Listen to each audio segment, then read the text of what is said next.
confidence, effort, and luck. According to Taro Kawaguchi, these are the three principles he went by during his time as a manga artist. However, he still considers himself a gambler, emphasizing how much luck played a part in getting him in the position he wanted to be in. Moreover, these three principles applied to him because he didn't consider himself a genius in the world of manga. Little did he know, a genius would soon appear as a rival to his nephew. I'm of course talking about Niizuma Eiji. もし僕がジャックで一番人気の作家になったら、僕が嫌いな漫画を一つ終わらせる権限をください。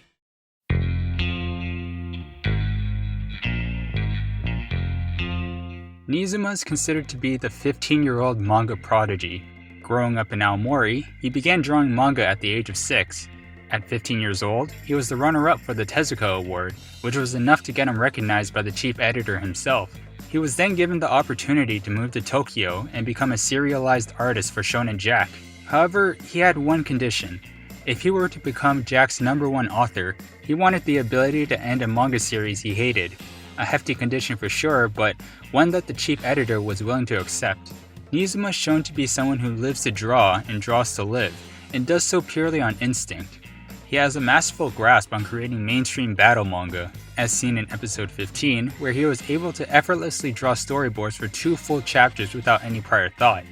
He believes that characters have a life of their own, and it's his job to give them movement, as seeing what they will do next excites him. And this mentality really translates into his work, as we see him at the top of the rankings time and time again.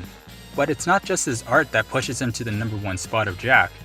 We're shown in many occasions that Niizuma is quite perceptive, and is able to adapt to his surroundings when things aren't going his way.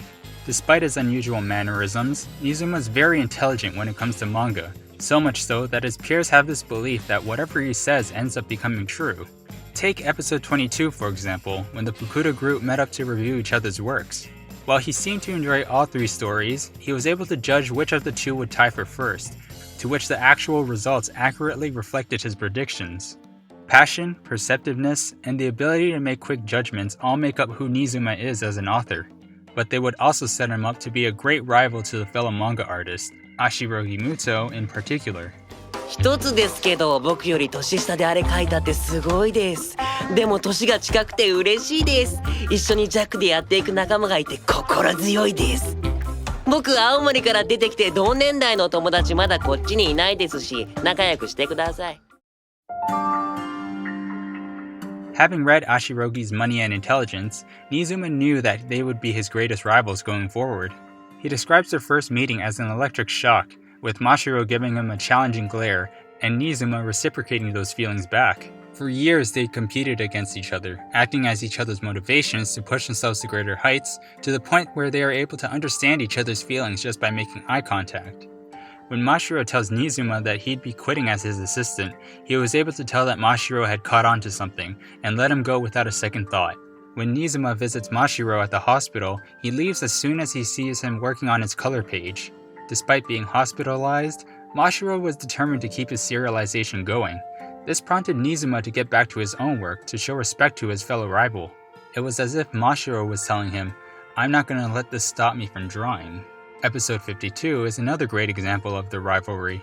At this point in the series, Ashirogi's 3rd serialized manga, PCP, was currently in the works. Niizuma pointed out that the art was too plain. Just because the authors intended the story and art to be realistic, it is still a manga, and Mashiro noticed this as well. He then changed the way he went about his art, opting to add more expressiveness and things you could only find in manga.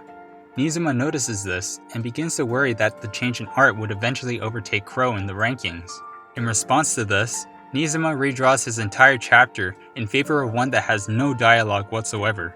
A huge risk for sure, but one he was willing to take, as releasing a chapter with no dialogue may confuse readers as to what's going on with the story. But it was all in response to Ashirogi Muto, his greatest rivals, to show that he can evolve just as well as they can and still succeed. 僕が絵を描い始めたのに気づいて、自分は絵でここまで作品を表現できる。お前はどこまでできる？そう言われてるとしか。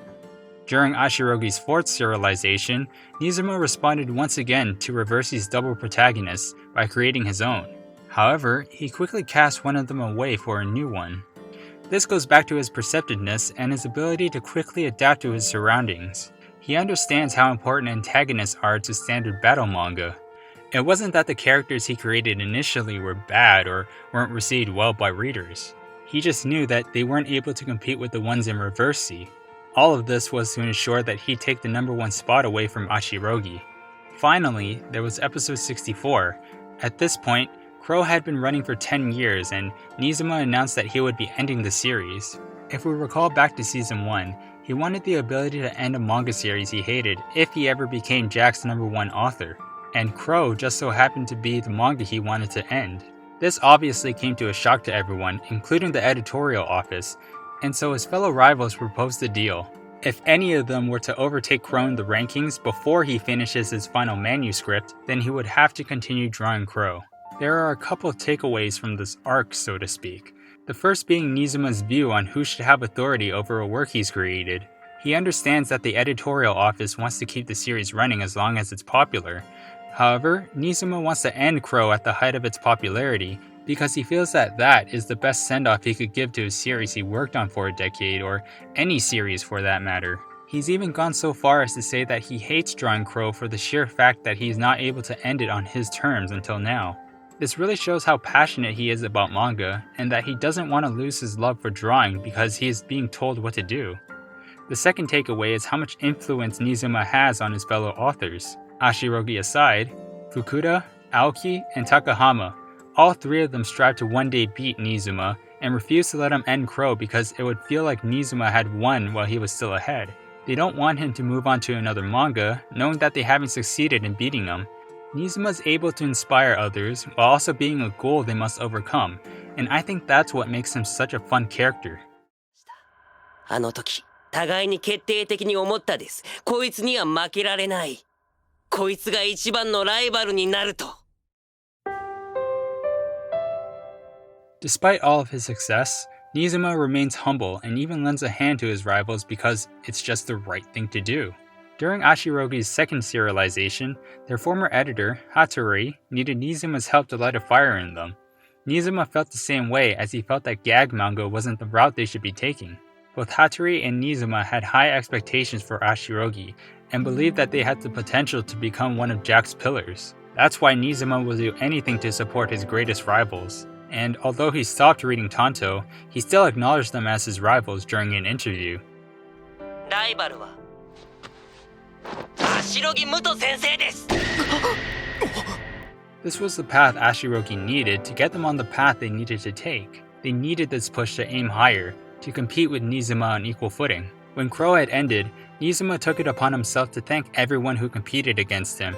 This rivalry meant so much to him because he was able to find people who shared his love for manga and challenge him to create the best manga he could. He was no longer the 6-year-old kid drawing manga on his own anymore. He had people he could call his friends, people who would put their resolve on the line to compete with everything they had. Most importantly, an internal rival in Ashirogi Muto. 僕は青森から東京に出てくるまで漫画を描くのは楽しかったですけど、いつも一人でした。でも今はもう一人じゃない。それがものすごく嬉しいです。いつもありがとうです。Niizuma is someone who doesn't take what he has for granted. He's a kind, passionate, and hard-working individual who never settles for anything other than his best, and sets an example for other artists to do the same. Niizuma was never one without talent. In fact, he was brimming with talent ever since he picked up a pencil. The only thing missing was motivation. Someone who can challenge him.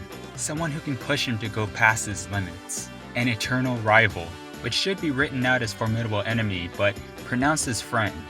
Or something like that.